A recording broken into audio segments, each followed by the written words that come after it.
Para iniciar, quiero agradecer al comité organizador de la segunda semana académica de la investigación de la Escuela de Ciencia Política, especialmente al licenciado José Cortés y al licenciado William Álvarez, quienes fueron los que me extendieron la invitación a participar de este foro, de esta mesa. Y yo les preparé una presentación pequeña para darles a conocer cuál ha sido mi participación en medios digitales y cómo fue que me surgió la idea y cómo ha sido la evolución de mi participación, ¿verdad? Es un secreto, ¿verdad? Que las nuevas tecnologías han ayudado y han dado herramientas para que la vida del ser humano sea más fácil, sea con una mejor calidad de vida. Por ese es el objetivo que se tiene por las nuevas tecnologías.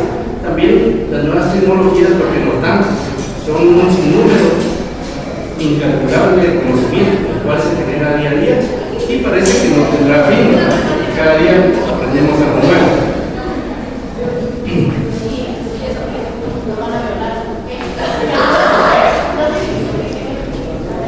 Las nuevas tecnologías hacen que la vida del ser humano sea más fácil o sea más difícil. Si se los pregunto a ustedes, seguramente la mayoría me dirá que las tecnologías ayudan a que la vida del ser humano sea más fácil. Y en efecto es más fácil, ya que nos ayudan a comunicarnos, nos ayudan, como podemos ver en el ejemplo, ¿verdad?, a suplir algunas deficiencias físicas, han ayudado a los cultivos, aunque es delicado a veces, ¿verdad?, ayudan a la salud. Pero también las nuevas tecnologías y el conocimiento que se genera día a día no precisamente hacen todo más fácil. Hay una parte que es la difícil, es comprender, ¿no?, y explicar qué es lo que pasa diariamente en el mundo. Y es ahí donde surge la idea de participar en los medios digitales, ya que los medios digitales son una herramienta para que el ser humano los utilice y sea la voz de una persona, como es el caso de nosotros, que hemos participado en medios digitales. Una vez yo estaba escribiendo un ensayo para un curso y según yo era el mejor ensayo de todos. No es del licenciado Moreno ni tampoco del licenciado Cortés, pero lo entregué, lo recibí de vuelta con una nota, la cual no era la máxima nota y yo, según yo, merecía el ensayo. Pero traía algunas observaciones, leí las observaciones y dije, bueno, está bien. Y como todas las tareas que nosotros hacemos, las engavetamos hasta final del semestre. Después yo digo que la tiré porque lo busqué, no lo encontré porque lo quería traer de ejemplo. Y incluso hasta lo borramos de nuestros archivos de la computadora. Y ahí es donde me surge a mí la idea. ¿Y por qué los ensayos de la universidad deben morir en un basurero o en la eterna memoria de la computadora? Si los ensayos de la universidad cumplen con todas las reglas académicas, cumplen con las normas APA, se cita, tienen una estructura. Algunos ensayos realmente no son perfectos y no queda más que estar ensayando, ¿verdad?, para ir perfeccionando la técnica, pero los ensayos en sí son ya conocimiento porque tienen una estructura científica y académica que les da sustento, ¿verdad? Entonces, un día yo llegué a la conclusión que esos ensayos no deberían de morir. Incluso con el conocimiento que nosotros adquirimos diariamente, vemos, como mencioné anteriormente, vemos que es más difícil comprender y explicar el mundo. Por eso vemos acá cada vez más personas que son más pasivas e indiferentes, porque la complejidad que se tiene para entender el mundo y su dinámica cada vez es más difícil. Y nosotros, como cientistas sociales, una de nuestras tareas es explicárselo a las demás personas para que ellos se sientan incluidos dentro de la sociedad, no excluidos, porque a la hora de que la complejidad de la sociedad es tal que ellos ya no encuentran darle respuesta a sus mismas interrogantes. Entonces ya no se preguntan ni el por qué ni el para qué de las cosas, ¿verdad? Únicamente viven, ya no son plenos, únicamente viven el día a día. Facebook publicó este año su estudio para ver cuántas personas se conectan a y vemos que han sido 3.2 mil millones de personas que se conectaron en el 2015. Eso en Internet no se lo ve, que es un crecimiento de 0.2 respecto al 2014. Es una gran cantidad de gente, pero no todos tienen acceso a Internet. Como podemos ver, la población mundial todavía son 4.1 mil millones de personas, que es la gran población mundial, que es la que debería tener acceso a Internet. Eso nos deja que aproximadamente el 40% de la población es el que tiene acceso a Internet. Eso a nivel mundial. En Guatemala, pues también no todas las personas tienen acceso a Internet, pero paradójicamente, ¿verdad?, hay 2 celulares por cada persona. O sea, que posiblemente superemos el 40% de acceso a Internet.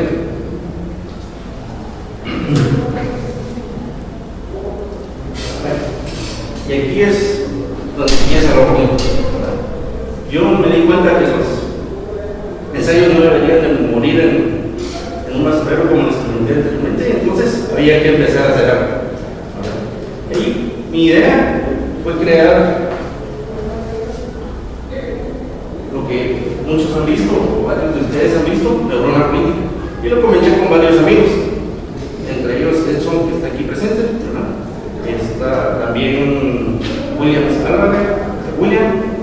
Herrera, ¿no?, de la Asociación de Estudiantes. Éramos 6 personas. Pero está bien, hagamos ensayos y todo, pero ¿y qué hacemos? ¿Qué canales usamos? ¿Cómo nos hacemos ver? Porque si no, terminaríamos en la misma historia, ¿verdad? Escribiríamos, pero nadie nos miraría, o no podríamos hacer de que nuestro conocimiento fuera adquirido por otras personas.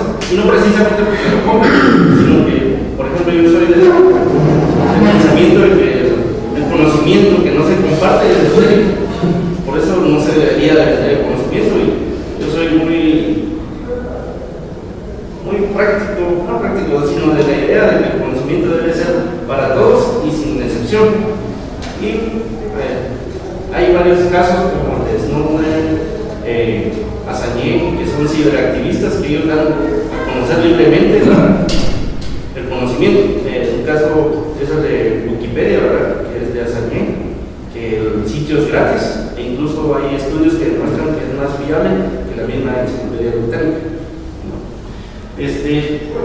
Bueno, pues ya teníamos la idea de qué hacer. Le pusimos nombre de neurona política, ya que las neuronas son la célula por excelencia del cerebro del ser humano, ¿verdad?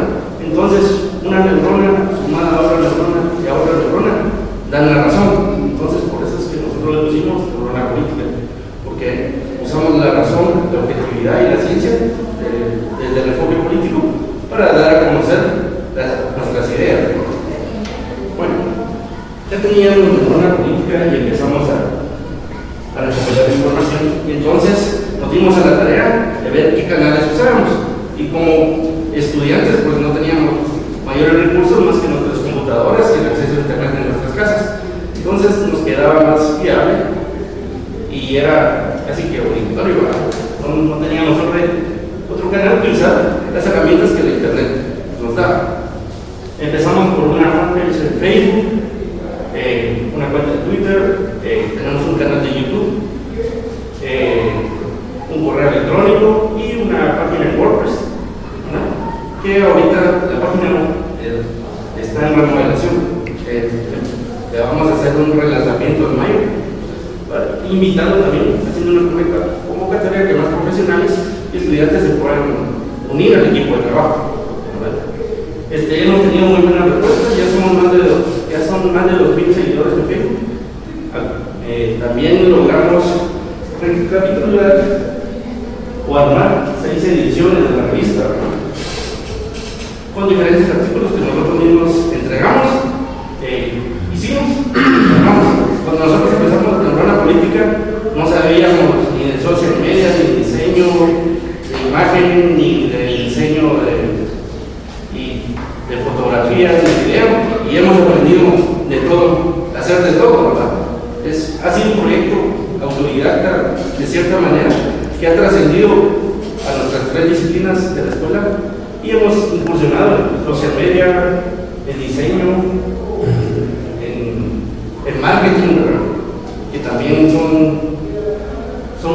beneficiosas a la hora de aventurarse en estos proyectos. Son 7 ediciones, las cuales están en línea, en ISO. Pueden buscar una neurona política y ahí está la pila, que son las manos pilas, y pueden leerlas para los que no van a leer. Un poquito más rápido.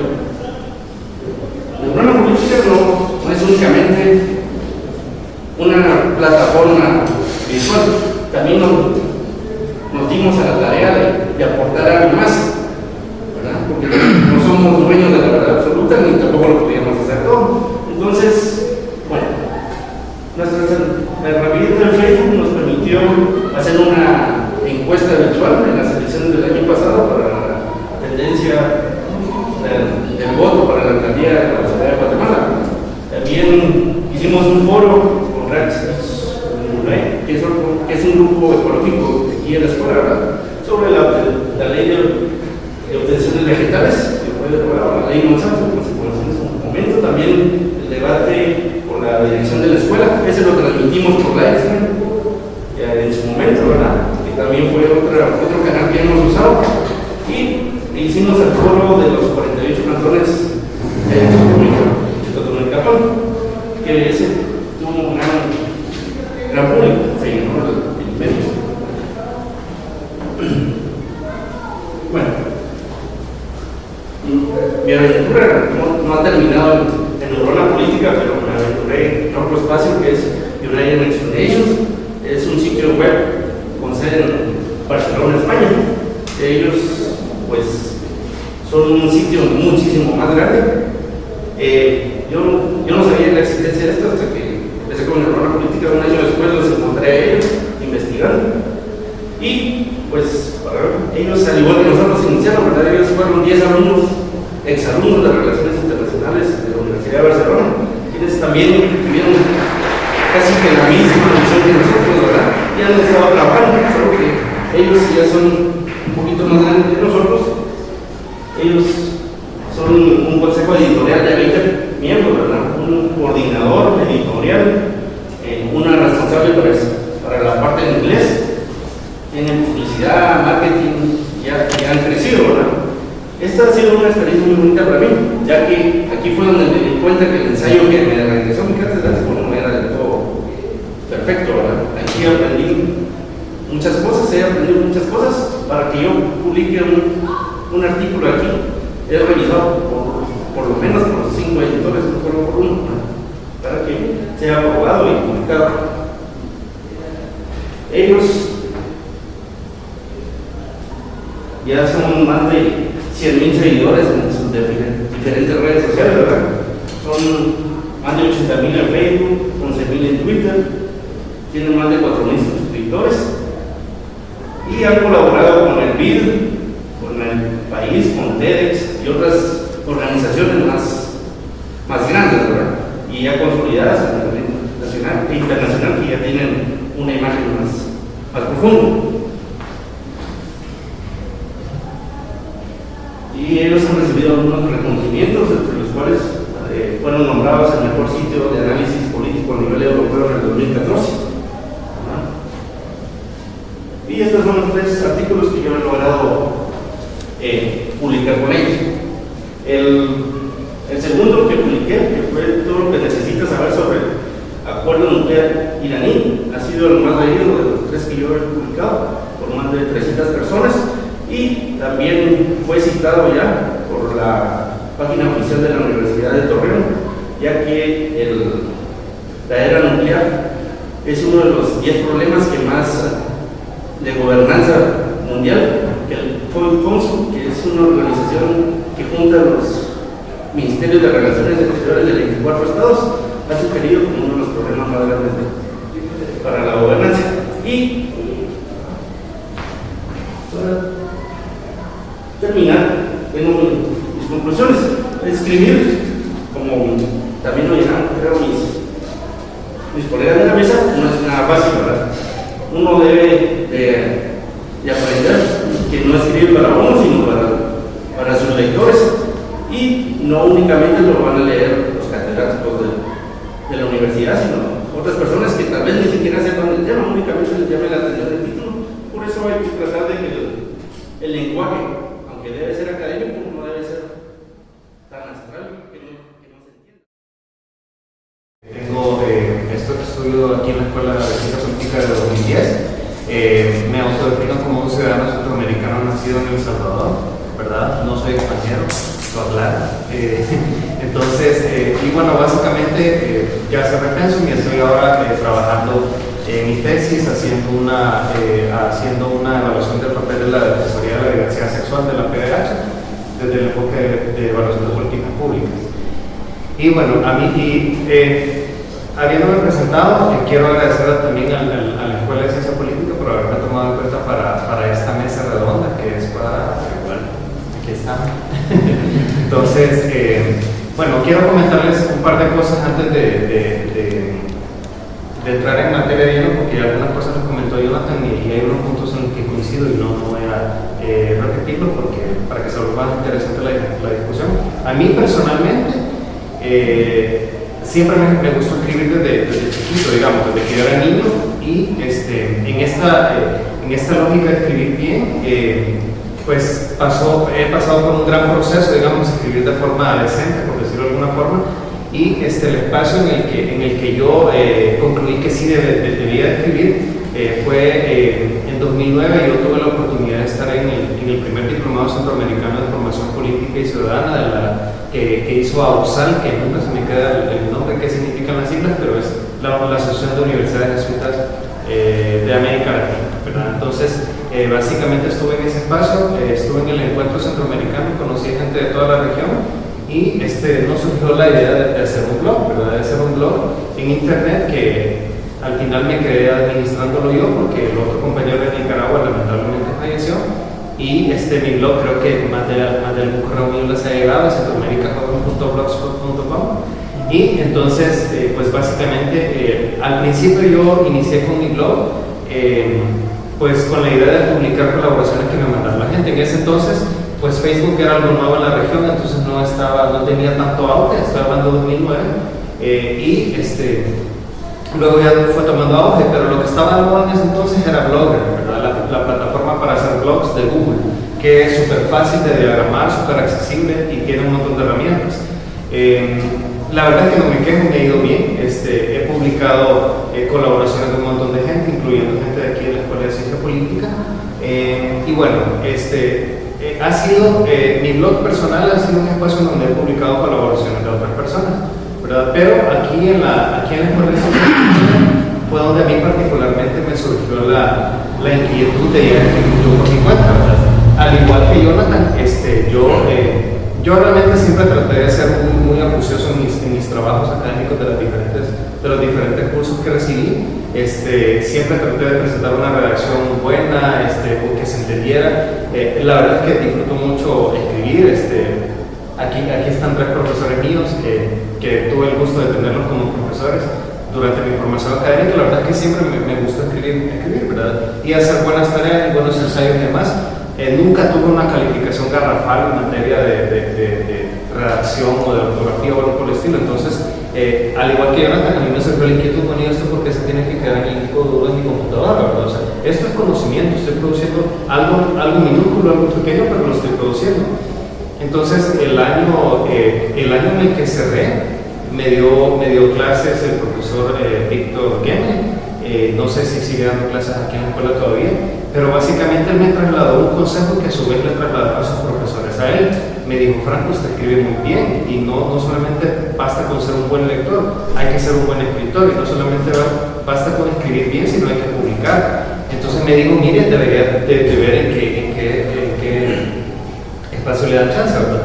Y en eso, pues conociendo gente y en diferentes espacios de participación en los que estoy involucrado, conocí al editor de cultura de la hora.gt y básicamente le envié una propuesta y me la publicó. Y entonces desde ese entonces tengo espacio en la hora para escribo de vez en cuando, y también hace como 8 o 9 meses más o menos, Juan José Dalton, director de contrapunto.com.cb, también no sé cómo se enteró de mí, pero básicamente me escribió y me dijo que si quería ser columnista de Contrapunto, y básicamente desde ese entonces he escrito con alguna regularidad en contrapunto. A mí personalmente, yo digamos la experiencia personal, porque básicamente el tema es experiencias de los estudiantes en medios digitales. Yo le digo que para mí ha sido muy satisfactorio porque, digamos, no cualquier persona tiene la oportunidad de escribir en La Hora o en Plaza Pública, como Luis, por ejemplo, o en otros medios de comunicación importantes, pues, o sea, y básicamente lo bonito es que uno lee lo que uno escribe y poder transmitir las ideas de uno también, ¿verdad? Ahora, hay que, y Jonathan ya lo tocó un poco, hay que distinguir, digamos, hay que distinguir entre los artículos de opinión y los artículos académicos, ¿verdad? Entonces, en mi caso, yo lo que he escrito más son columnas de opinión, y las columnas de opinión son básicamente eso, de opinión, ¿verdad? Es mi opinión escrita en forma de artículo sobre determinado tema.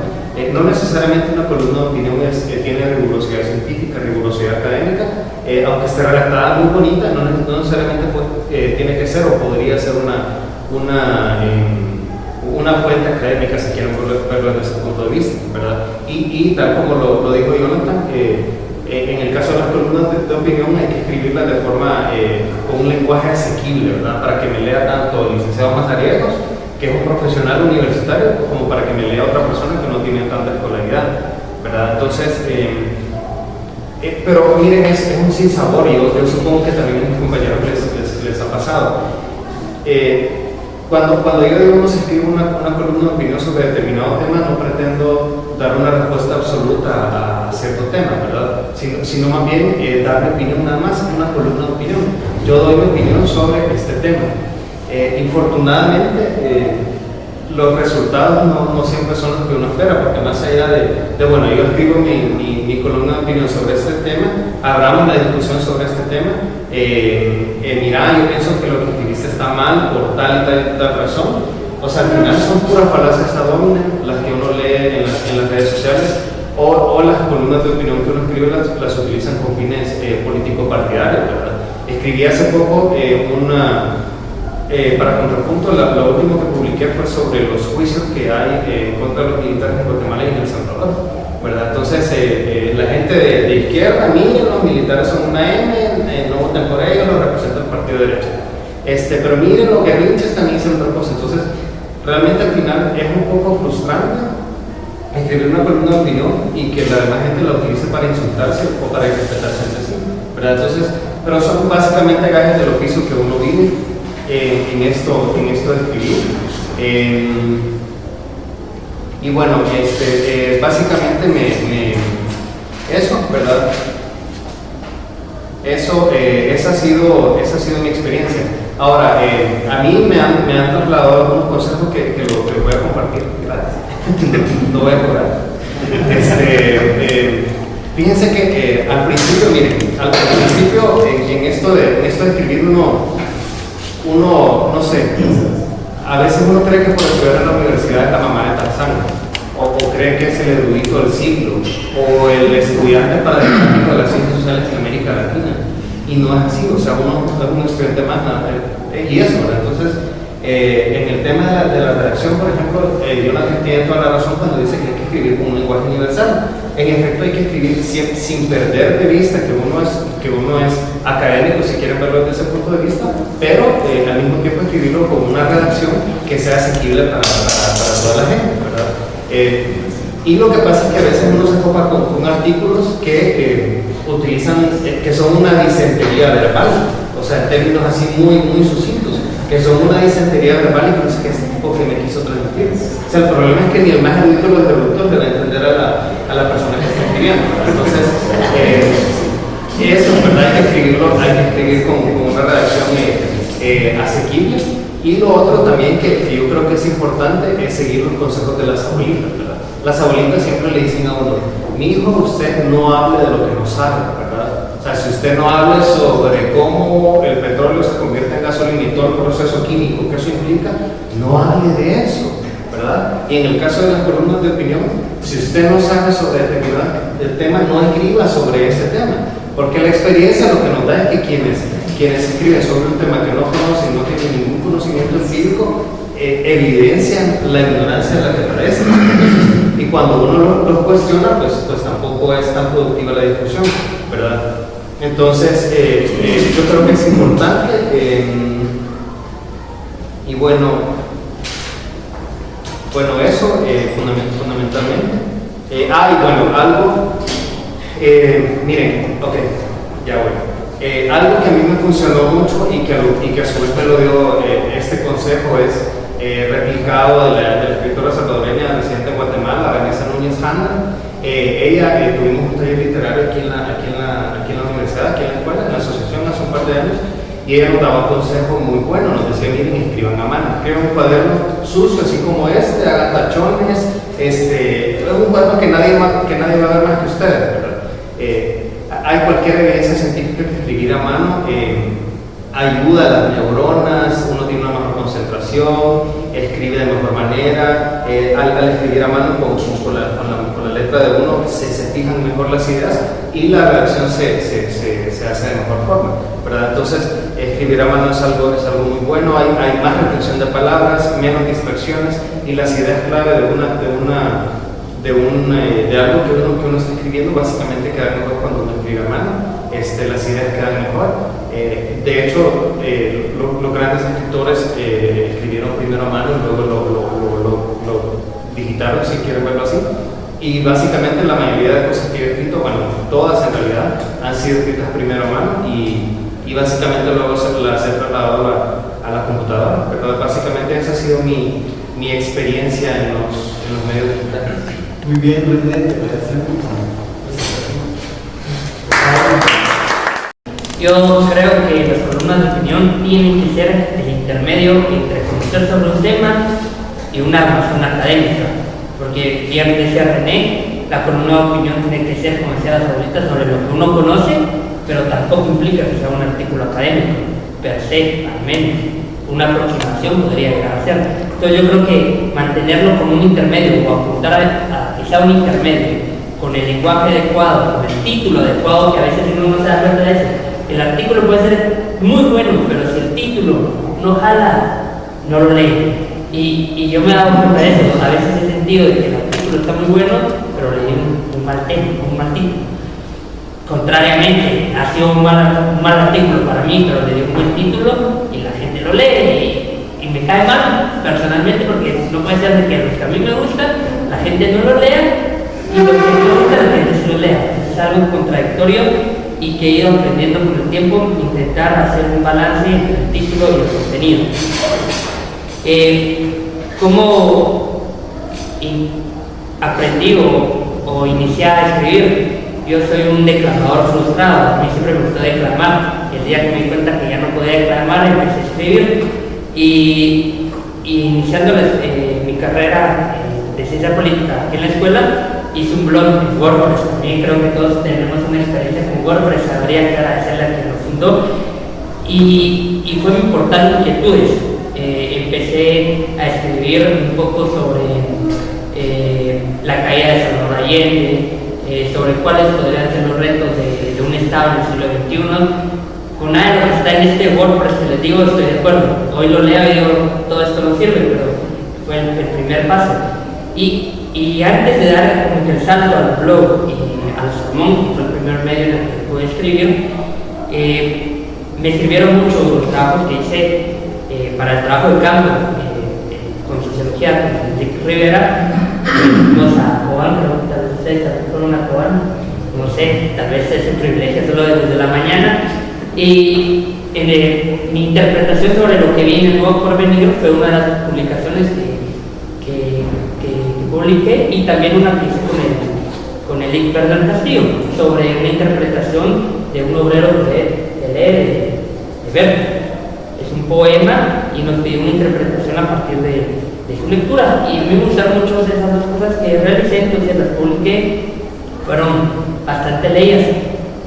Y yo siempre he creído que los medios digitales son una expansión de la sociedad, por tanto utilicé las redes sociales como la expansión de mis experiencias, aproximaciones, opiniones y también de mi trabajo estudiantil, y esto lo voy a explicar por qué.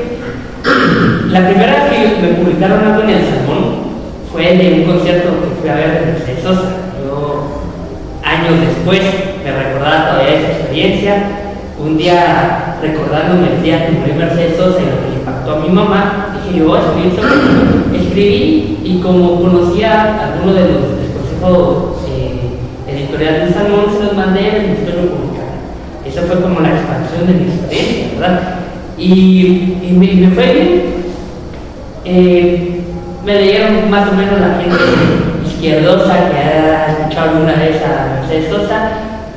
Me gustó, pero lo dejé por varios meses, hasta que Julio Valdés, increíble como uno pensaría que los catedráticos a veces no le aportan nada a uno, pero directa o indirectamente, todos los tres iniciamos a partir de que hicimos una buena tarea con un catedrático y a partir de eso publicamos.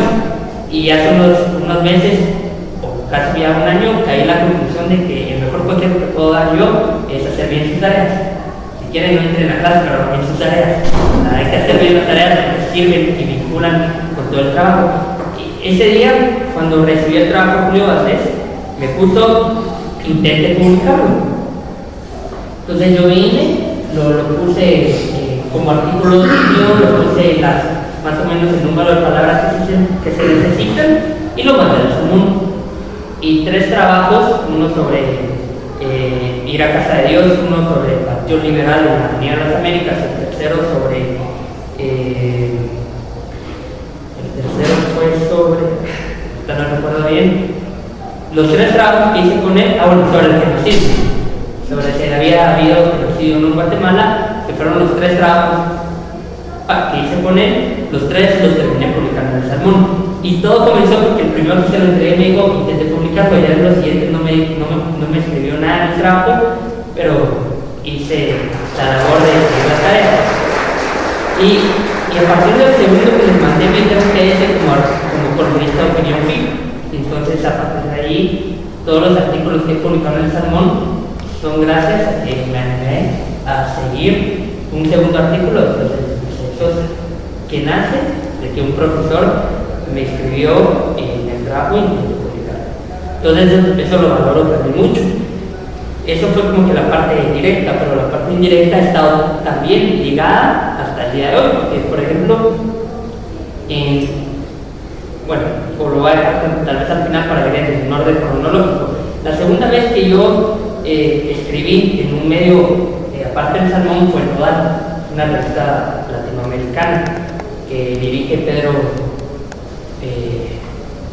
Brega, si no estoy mal es el apellido, es un chileno que dirige esta revista, y fue sobre un artículo que yo hice sobre la AEU, sobre la recuperación inminente de la situación de estudiantes universitarios a raíz de toda la coyuntura del año pasado. Esa fue como que la expansión de mi trabajo estudiantil. O sea, he estado ligado al movimiento estudiantil, escribí sobre eso y prácticamente se traslada a Nodal. El tercero fue sobre también la coyuntura, sobre una interpretación de todo lo que había sucedido sobre el año para una revista alemana, Salvaína. Me dijeron, mire, necesitamos un trabajo de un estudiante que ha estado metido en todo el movimiento estudiantil, en el rechazo, en la lucha contra la corrupción. Queremos saber cuál es su interpretación. Nos pueden mandar un artículo de opinión. Entonces ahí está también otra vez la expansión de lo que hasta cierto punto yo hice como estudiante el año pasado. Y el cuarto fue el primero que publiqué en Plaza Pública, que es La Virgen María, Marx y el Huracán, que fue una tarea que hice con el doctor Cal. Él no me escribió la notita, pero yo sí sentí que era un buen trabajo, y una vez más, indirectamente, un profesor universitario incidió para que yo me animara a mandar un artículo. Y esas han sido los 4 medios en los que he escrito. En 2 inicié por un profesor universitario, y en 2 inicié por lo que yo hago casi todos los días en la política. Entonces me llama mucho la atención porque es como la expansión de lo que yo hago en redes sociales. Y bueno, también hay críticas, por supuesto. Con todo esto de la coyuntura y la Coordinadora Estudiantil Universitaria de Guatemala, armamos la loca idea de darle a unos patojos de justicia ya, de armar un grupo de opinión. Ahí está Martín Berganza, hijo de Gustavo Berganza, que escribe en Nómada, Álvaro Montenegro, que escribe en Plaza Pública, Samuel Pérez, hijo de Samuel Pérez, que escribía en el periódico, en Prensa Libre, que también es muy buen escritor y escribe en Diario Digital. Ana Raquel Latino Smith, que ella escribe en Brújula, también ligado a su medio, ligado a la narrativa, así como en Plaza Pública, pero en otras dimensiones, más estudiantil. Y yo, y Goyo Zavala de la seguridad, ya estaba vinculado todo esto de un techo por mi país, y él escribía y también en Diario Digital con algunas columnas publicadas en Plaza Pública. Entonces decidimos hacer este grupo de opinión para generar desde la organización estudiantil y desde el movimiento social una corriente de opinión según se iban marcando los temas principales. Entonces, un día a principios de este año que sentimos de que la coyuntura venía abajo, dijimos, bueno, reactivemos. ¿Cómo la vamos a reactivar? Hablemos de los zombies. ¿Quiénes son los zombies? Los jóvenes guatemaltecos que tienen ciertas prácticas ligadas a la conducta conservadora, a la cultura política clientelar, populista, poco democrática, etc. Y veámosla, y más que darles consejos de superación, porque nos entendemos nosotros mismos también como una expansión de todo eso, diagnostiquémonos cómo somos. Entonces, nuestros artículos de esa semana iban a ir enfocados en hacer un perfil de los jóvenes zombies de Guatemala, cómo éramos nosotros de zombies que nos estaban invitando a organizarnos. Y una estudiante de la escuela nos hizo una crítica muy fuerte, y a mí me gustó mucho la crítica, voy a ser sincero, porque nos decían desde conservadores hasta privilegiados. O sea, era una dimensión, una gama de críticas que eran para mí muy correctas en el debate. Lo que ya no nos gustó fue que nos dijeron a los 5 de que estábamos ahí porque nuestros papás nos habían conseguido los espacios. Eso sí ya nos molestó porque creemos que los 5 coincidimos en que llegamos a donde llegamos a escribir de forma muy ajena al trabajo que hacían nuestros papás. Y bueno, eso creo que también es parte de la cultura política de los guatemaltecos, tirar juicios de valor sin pruebas que lo puedan respaldar. Pero más allá de eso, la crítica a mí me sirvió un montón, porque también me cuestioné yo lo que estaba escribiendo, me cuestioné el contenido de mis columnas, y en eso callo con lo que inicié, y que creo que es lo más importante, que la columna de opinión tiene que ser un intermedio entre lo que uno conoce, porque lo tiene que conocer, y un artículo académico. Entonces, en la medida que nosotros sepamos llevar la mediación, nuestros artículos van a ser más sostenibles en la opinión pública. Y yo creo que esa es la mejor enseñanza que he tenido yo hasta hoy. Saber identificar cuando me equivoqué en contenido, porque no conocía todo el tema, y cuando sí pude dar una tendencia de que manejaba el tema y por tanto mi opinión es válida. Bueno,